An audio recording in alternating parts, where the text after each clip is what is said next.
When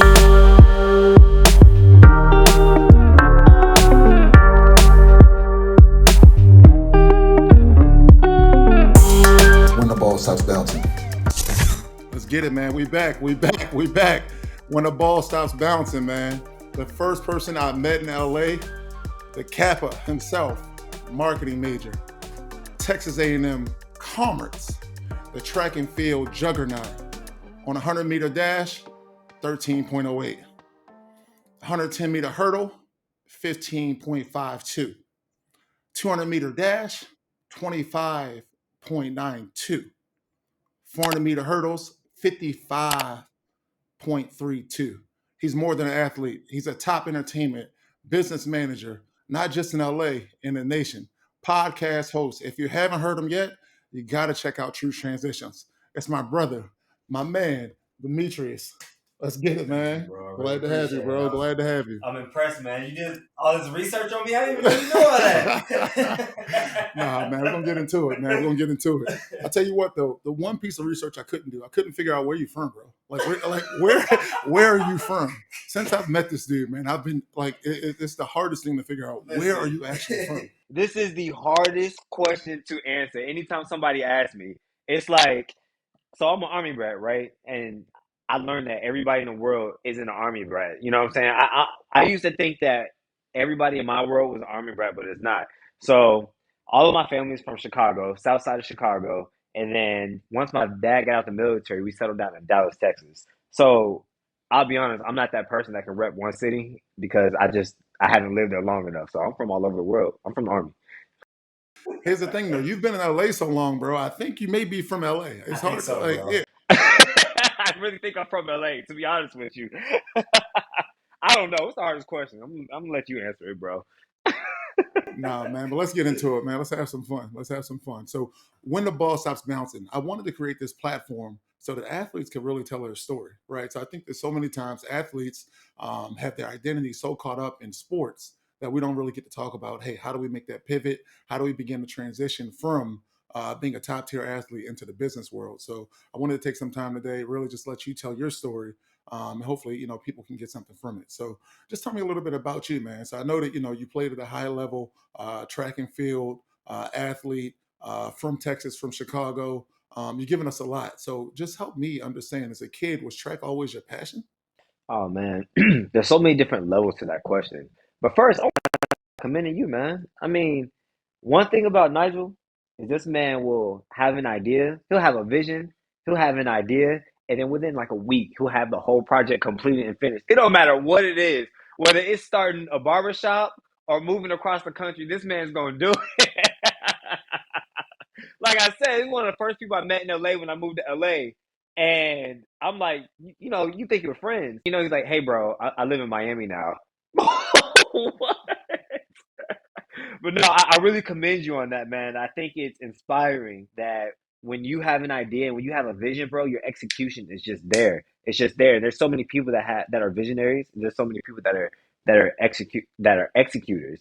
And it's dope to have both of them in one. So I think that's something that you shouldn't take lightly. So thank you for doing this podcast, bro. I think this is something that the world really needs. So that's dope. Appreciate it. And that's what it's about, right? I think so many times, in being an athlete, but more importantly, just being in life and just seeing life experiences, um, you can't miss out on the opportunity to chase your dream. I think that when I think about my athletic career and some of the obstacles that I went through in my life, it's so filled with people telling you what you can't do. But the way I was raised, the way that my parents raised me, more importantly, was they said, we would talk through things, but they would never put me in a position where I wouldn't be able to chase my dream. A lot of times, God gives you a dream, and it's on you to honor that dream. It's on you to honor that vision that God gave you. So I just want to be a good representative of who He is. So that actually brings me to your question and a story of how everything kind of started with me, and also about just following your vision. So, yes, I ran track in college, I ran track in high school, and it's so dope because I had a great group of friends and we all just ran track. We all played sports. We all just used each other to sharpen. And every single one of them from our group in high school is successful, and I love to see it. Funny story about me. I think this is the first time I actually talked about this publicly. There was a time where I was running track in high school, and you always have recruits from colleges that are coming to see you. They always want to scout for the next year, right? I did really well. I ran at um, Baylor, Mm. TCU. I ran at TCU. I did really well in 110 hurdles that race. I think I was really proud. I think it was a new PR at that time. Form lit. Coaches was just cheering. They love to see it. You know what I'm saying? And if you play sports, it's always special when recruiters reach out to you and they type you up a letter and they say how great you were and how much they want to see you come to their school or come visit or something like that. So, like I said, everybody I knew in my world, they all play sports and things like that. I also had a few didn't understand like how the recruiting process went. So I had a coach that actually hand wrote me a letter after I ran that meet. And that's actually a big deal. It's one thing where they send you a generic letter and they just change the name at the top. This man tore off the notepad like he was sitting at his desk and hand wrote me a letter. And I was so excited because I thought that was so special because I was like, wow, like me? You did this for me. The first lesson in that is always believe in yourself. If you don't believe in yourself, nobody else is going to believe in what you're doing. So it always starts with you. And even if it does take one extra person that's going to believe in your story, use that as an opportunity to say like, hey, maybe I am that dude. Maybe I am special. Maybe I can do this. So long story short, there's a time where I just didn't believe in myself as much. I would go out and I would perform, I would practice hard, I would do all of that. But there was a time where I just maybe didn't believe in myself as much as I should have. And so I showed somebody else that letter and they immediately just dismissed it. And I was like, wow, maybe this isn't special. I thought to myself, I said, maybe this isn't special. And I just kind of set it aside and I didn't follow back up with the coach. I didn't do any of my research on who the coach was. I just said, oh well, if they don't believe in it, then maybe it's not it. And so I said to say I think that was kind of like a life changing moment for me because I ended up I love the school I went to. I love where I ran track at, but there's always this thought in the back of my head that's like, wow, maybe if I had more faith in myself, then I could have been running at another school and performing at a higher level. Nevertheless, I feel like everything happens for a reason. I feel God makes every situation work together for its good. So I think that was like a pivotal moment in my life where I had to tell myself, like, yo, like, you need to believe in yourself and you need to go hard at every single thing that you do. And you need to know that if you're in a situation, you're put in a situation for a reason and God doesn't waste any situation. So that was the moment where I had to believe in myself. I had to push myself. I had to know that, like, I'm here to create it special, to do special things. So to answer your question, yes, track and sports have always been a big part of my life. Being older and just like you, I always had the vision that, I always knew I was going to pledge a fraternity since I was a kid. It took one movie and I was like, oh, wow, that's what I want to, you know what I'm saying? God uses those small things that helps you plant that vision inside of your head. Like, this is where you're going to go next. I always knew I was gonna, like this may not be a big deal to you because you did it, but I always knew I was gonna like live on campus and go to like a big school and play sports and things like that. And there were people inside of my life that did be like, okay, how you gonna pay for that? Or okay, how you gonna do that? And you have to understand that everybody's vision is not your vision. The vision that God give you is not meant for everybody else to even know sometimes because they have a completely different vision for their life and they're going to end up casting their fears and their insecurities onto you, which could make you a certain type of way about following your passion, your vision that God gave you. And God doesn't want that spirit of fear. Something you need to pray away if you ever feel fearful about something. So I always had this vision about every single thing. And one thing about me, one of my best friends told me, he said, Demetrius, everything you write down, you end up doing. So I knew exactly what I wanted to do. I knew I was going to run track in college. I knew that I was going to be in fraternity. I knew that I was going to be active on campus. I knew that I was going to be the person that I am today. So I've always had that vision. I just always had to execute it. I'll be honest. I didn't know how any of it was going to happen. I had no idea I was even fast enough to run in college, but I said, "Well, I'm gonna try. We're gonna see what's going on." You know what I'm saying? So I think that's how I got to this point.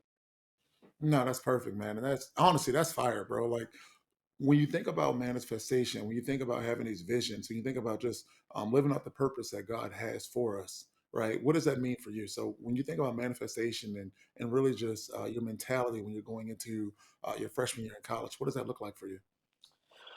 Gosh, I remember. I remember the very first time I pledged spring 2009, and I remember the very first time when I started um,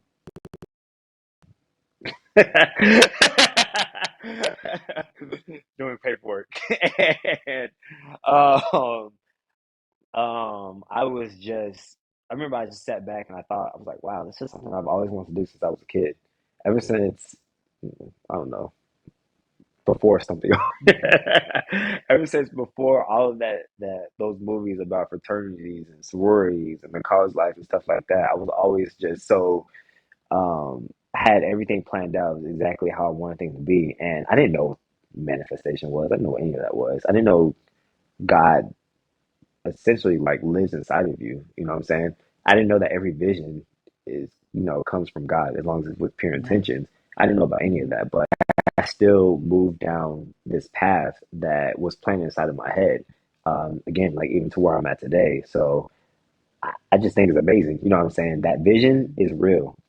Writing it down is real. Whatever you want, like you can literally have. There's no limits. Something that you know. Yeah. What does it mean to you?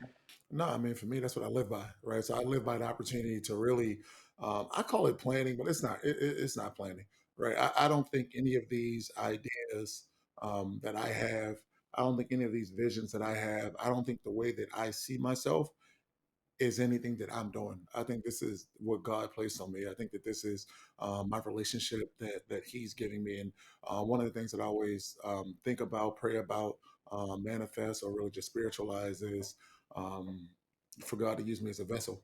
Right, I want to be used as a vessel every single day. I think that every chance we get to wake up every day, it's just God allowing us to still fulfill our purpose. Right, I think that a lot of times we don't really understand. But every single day that we meet someone else, or every single day that we get an opportunity to even go to work, right? It's just preparing us for what's to come in the future. And I'm really curious to hear from you. How do you look at your past experiences? Looking at your background, I saw that obviously, you spent a lot of time. You were a campus leader. From a campus leader, you came out of college and you went to Wells Fargo. You spent a substantial amount of time at Wells Fargo, over 7 years, but then that led to you being able to transition out to California, being able to be an entertainment business manager with one individual. Now you're with a different individual today.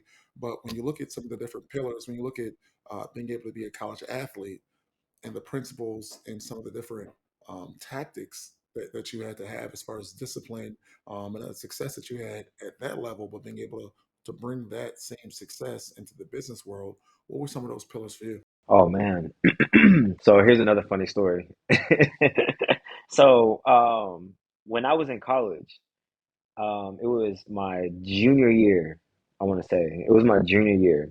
And it was time for, it was at the beginning of the year, and it was time for us to start voting for the new track captain, the new track team captain. And I just knew that I was going to be the team captain. I just knew I was. Nobody voted for me.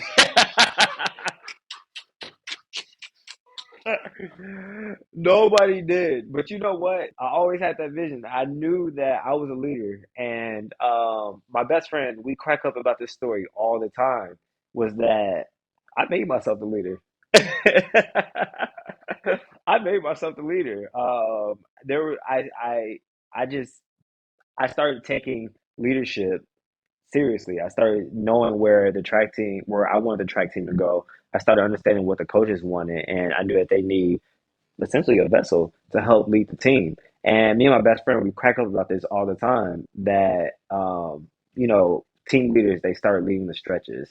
They start, they contact the team when I don't know when the assignment needs to be done or something like that. You know what I'm saying? And he was like, Demetrius, he said, "Do you realize that you just hopped in the middle and started leading stretches, and everybody just started following?" He was just like, I mean, and I noticed that once. It's so funny that he pointed that out because I didn't think anything of it, but I think that was something that kind of led me on through every single thing that I did going forward, like working at the bank. I worked there for 7 years, and it was such a it was a great experience, but it was also um, it could have when you know that you want more and you know that God wants more for you. Essentially, there comes a time where He starts to push you out, where He starts to make small changes until you finally listen and you make that change that needs to happen. And so I had reached that point where it was time for me to make a change and move on to the next. And I remember I was there and I would just Google like, okay, what do I do next? What am I supposed to be doing? I mean, I'm sitting at my computer like, okay, where do I go next? You know what I'm saying? I would really pray about it because I was like, I didn't see like I had this vision where I was supposed to be at, but I didn't see exactly how it was going to happen. And I think that's just really where faith comes in. And Steve Harvey talks about this too. He said, faith is really that vision that you have inside of your head. And people would be like, a lot of people think that faith is just something that you cannot see, but faith is really that vision inside of your head and believing that that's going to happen. That's why when you finally put it down on paper and you write it clear, and he says that Habakkuk 2 too, he says, write the vision so that those people that are running by can read it. So the way I understood it is that somebody was running really fast past what you just wrote down. It needs to be so clear that they can read it in 2.5 seconds and go on about their day and really understand what's about to happen. So I had to when I wrote that vision down, um, I didn't know how it was all going to happen, but he there came a time where God pushed me out of my position at the bank and moved me on to the next, and He kept bringing those opportunities. So it's so true. When one door closes, there's always going to be another door open. You're going to go through this How do weird you know phase. when though?